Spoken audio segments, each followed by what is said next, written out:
सर्वेभ्यो नमो नमः।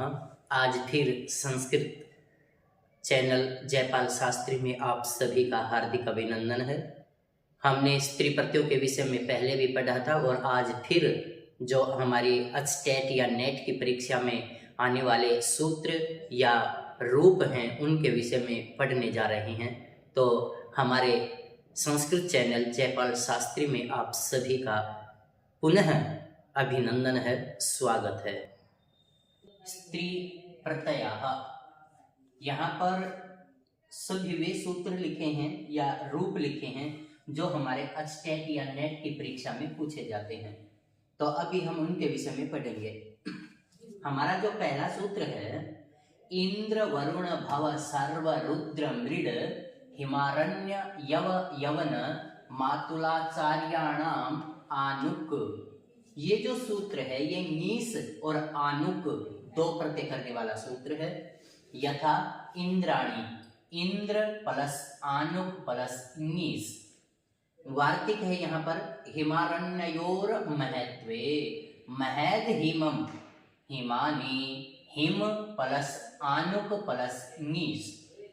वार्तिक दूसरी है ये यवाद दोषे, ये आपके एक बार अचटेट में भी आ चुकी है।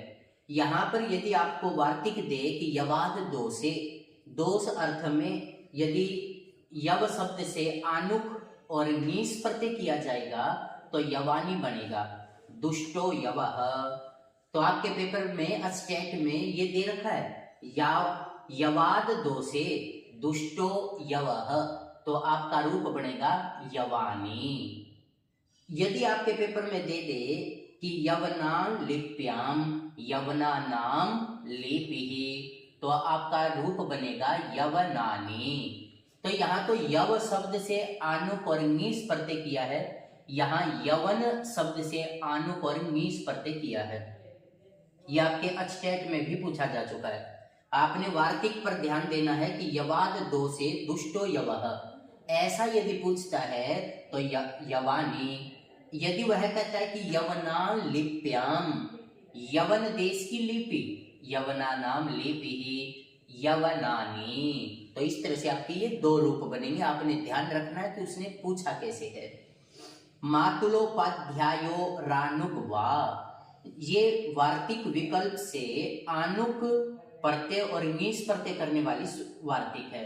जैसे मातुलानी, मातुल प्लस आनुक प्लस नीस, तो आपका रूप बनेगा मातुलानी, मामी। यहां पर भी ये मातुली है, तो यहां पर आनुक नहीं किया गया, आनुक विकल्प से किया गया है। तो मातुल प्लस नीस मातुली। आचार्याद अणत्वम च, आपके अचटेट में ये वार्तिक पूछी हुई है और ये आचार्यानी ऐसा दिया हुआ है और उसने कहा है कि आचार्यानी में अणत्व निषेध करने वाली वार्तिक बताइए। तो आपकी वार्तिक है आचार्याद अणत्वम च, अर्थात आचार्य शब्द से आनुक और नीस प्रत्यय करने के बाद आचार्यानी बन गया।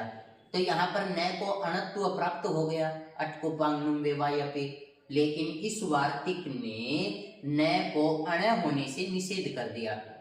एक बार उसने आपके उसमें पूछा हुआ है कि जैसे उपाध्यायानी और उपाध्यायी, कि भाई जो स्वयं उपाध्याय है वो क्या कहलाएगी, वह कहलाएगी उपाध्याया।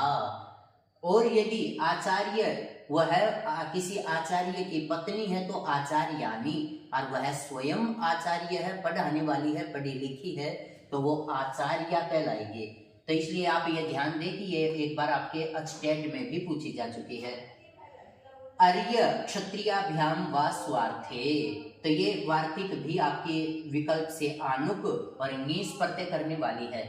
अर्याणी, अर्य प्लस आनुक प्लस नीस, अर्या, यहाँ पर आपका टाप प्रत्यय हो जाएगा। क्षत्रियाणी, क्षत्रिय प्लस आनुक प्लस नीस, क्षत्रिया, यहाँ टाप प्रत्यय हो जाएगा। पुंयोगे तू, पुंयोग में क्या होगा, ये तो था आपका कि भाई ये पढ़ी लिखी है या आचार्य की पत्नी है, लेकिन यदि पुंयोगे तू अर्य शब्द से अर्यई और क्षत्रिय शब्द से क्षत्रिय ऐसा बनेगा। तो कृतात करण पूर्वात। करण अर्थ में नीस प्रत्यय होता है। करण मतलब साधन। यथा वस्त्रकृति, वस्त्रेण कृता इति वस्त्रकृति। लेकिन कहीं कहीं धन कृता ऐसा भी मिलता है। तो यहाँ पर ये जो वस्त्र है ये साधन के रूप में है और इस अवस्था में नीस प्रत्यय किया जाएगा कृतात करण पूर्वात। स्वांगात चोपसर्जनाद असंयोगोपधात। स्वांगवाची शब्दों से नीस प्रत्यय किया जाता है। यथा अति केसी, अति केसा। अति केस प्लस स्वांगात चोपसर्जनाद असंयोगोपधात, इस सूत्र से नीस प्रत्यय होता है। तो आपका अति केसी ऐसा रूप बन जाएगा। लेकिन जहां पर अति केसा होगा तो अति केस प्लस टाप कर देंगे तो आपका ये रूप बन जाएगा। चंद्रमुखी, चंद्रमुख प्लस स्वांगात चोपसर्जनात असंयोगोपधात, इस सूत्र से स्वांग अर्थ में नीस प्रत्यय कर देंगे और नीस की ई बचेगी। चंद्रमुख प्लस ई, यस्यति च से ए का लोप कर देंगे। चंद्रमुखी सु लेके आएंगे और सु का लोप कर देंगे। हलंग्या बभ्यो दीर्घात सुति से अतिरिक्तम हल। ये जो संयोगोपधात तु अर्थात संयोगोपधात क्या है तो सुगुल्फा, यहाँ पर सुगुल्फा रूप बन जाएगा। यहाँ पर ये संयोग हो गया है। संयोग संज्ञा करने वाला सूत्र कौन सा है? हलोनंत्राः संयोगः। अज धीर विवहिता हलः संयोग संज्ञः स्युः। तो यहाँ पर संयोगातु सुगुल्फा। स्वांग के 3 भेद हैं, अद्रव्य, मूर्तिमान, विकार रहित, अति केसी, बाला। पूर्व स्थित लेकिन अब विद्यमान नहीं है, सुकेशी, रथ्या। अप्राणी को प्राणी के समान सुशोभित करता है, सुस्तनी, प्रतिमा। तो यहाँ पर आपने देखा कि ये जो स्वांग है इसके 3 भेद हैं और ये इसके उदाहरण हैं।